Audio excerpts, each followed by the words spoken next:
이제 설문조사 결과입니다. 설문조사 결과가 교회 결정은 민주성은 좀 떨어지는 것 같다.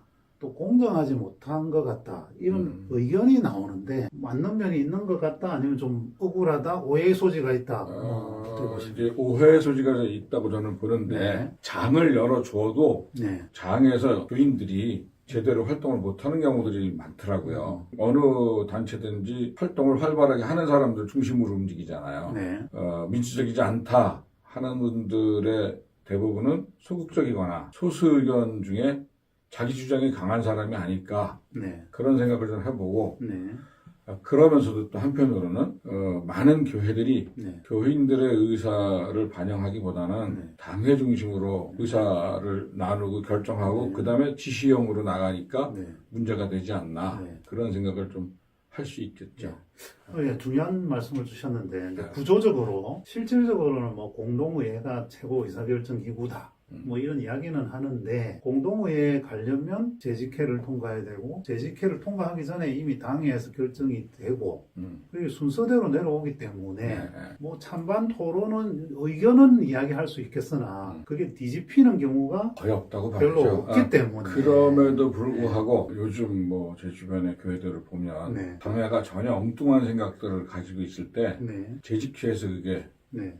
브레이크 돼가지고 다시 결정되는 경우도 있고 네. 그냥 쉬운 예를 들면 목사님을 모시는 때 당회가 결정을 했는데 재직회나 공동회에서 뒤집히는 경우가 요즘 전에보다 많아졌어요. 네. 좀 심한 날로 하면 당회가 독재하려다가 뒤집힌 거죠. 네. 그 당회원들끼리는 합의를 본 겁니까? 아니면 당회원들끼리도 합의가 안 된 상태에서 합의를 본 경우도 있고 못 본 경우도 있고 그렇더라고요.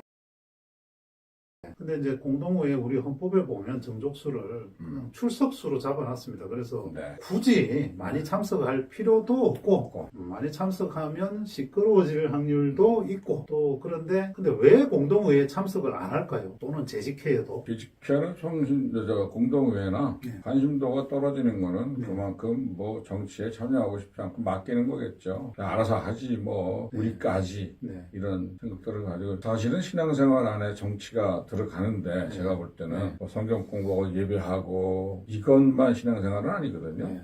교회 생활이 교제도 있고 한데 그런 부분에 대해서는 좀 소홀하지 않는가 우리 한국교회 교인들이. 근데 좀 반대도 있습니다. 아 그래요? 네, 왜냐하면 정치적이기 때문에 예. 정치적인데 다 누구나 다 조금씩의 정치적인 생각을 하는데 공동회의에 가면 내 뜻을 발언하기도 쉽지 않고 분위기가 왜? 거의 다 결정돼서 올라왔는데 내가 반대 의견을 이야기를 해본들 자칫 잘못하면 분위기 파악 못하는 눈치 없는 또는 뭔가 은혜로운데 방해가 되는 그런 사람으로 낙인 찍힐 수도 있고 그럴 수도 있겠네요. 또 하나는 자기가 아무리 논리적이고 정말 합리적이고 아는 것이 많아서 반대를 해본들 위에서 결정해서 내려와서 안건에 올라와 있는 것을 굳이 못한다면 이 의미를 못 느끼거든요. 저는 그거 그렇게 생각하지 않고 저는 어떻게 생각하고 자라왔고 행동을 했냐 의견을 바꾸지 못하더라도 내 의견이 옳다고 하면 매번 얘기는 해야 된다고 생각하고 또 모르는 부분이나 고쳐야 될 부분이 있다고 그러면 질문을 계속 해야 된다고 저는 생각해요. 그것마저 안 하면 개혁은 없죠. 그래서 이제 이 정치적인 사람이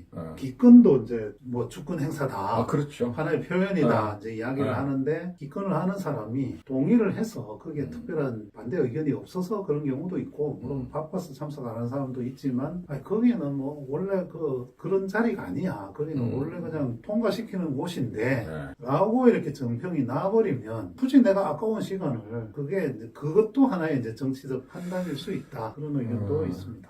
저는 좀 관심을 가져줬으면 좋겠어요. 네. 담임 목사로서 그 재정 문제라든지 뭐 그거 뭐 누가 앉아있어도 다 그대로 결정되는데 교수님 말씀대로 그런 생각들을 가지고 있는 거는 맞는 것 같아요. 관심 있는 사람들은 의사결정이 대로 진행이 되더라도 우리 교회 재정이 어떻게 움직이고 있는지 부서 활동을 어떻게 하고 있는지 참여는 못하더라도 궁금해하는 사람들이 참석은 하시더라고요. 그게 이제 참여율을 올릴 수 있는 방법 중에 또 하나가요. 단수안을 올리지 않고 복수안을 올려서 설명을 해서 결정권을 약간 주는 겁니다. 그럴 수도 있죠. 그런데 위험하죠. 위험한 것보다 예산을 편성한다고 할 때 그런 경우는 많지 않더라고요.